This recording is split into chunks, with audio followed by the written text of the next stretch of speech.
The Slaughterhouse, Awakening of the Torn Souls. Welcome to Whispers of the Night.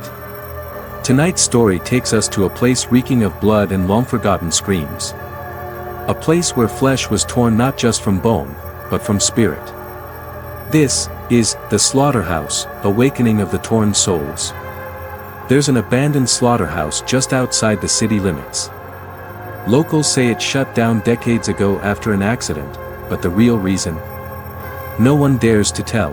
For years, people heard things at night, moans echoing across the fields, the smell of rotting meat on the wind, and shadows that move, even when no one's there. One night, a group of thrill-seekers, urban explorers, decided to enter.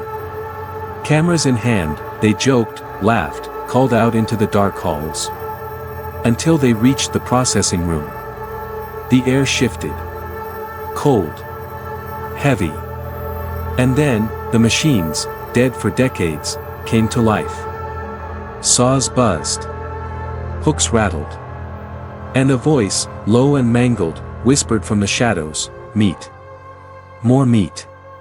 They tried to run, but the corridors stretched like a maze. Each room they entered, the smell of blood got stronger. Old stains seemed fresh again. And from the corners, they watched. Figures began to appear, disfigured, skinless remnants of what were once human.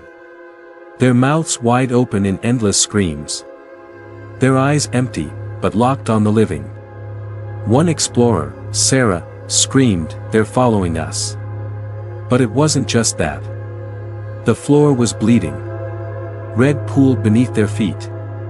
The walls began to pulse like flesh. Something was waking up, something ancient, buried in the foundations of the slaughterhouse, a spirit made of every tortured soul that ever died there. And it was hungry.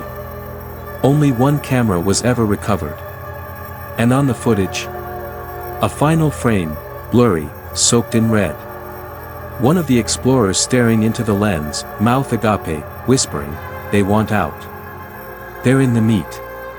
They say if you drive by the old slaughterhouse at midnight, you can still hear the saws start up. And if you listen closely, you'll hear screams echoing from inside. Not from the past, but from what's happening right now, because in that place, meat never truly leaves.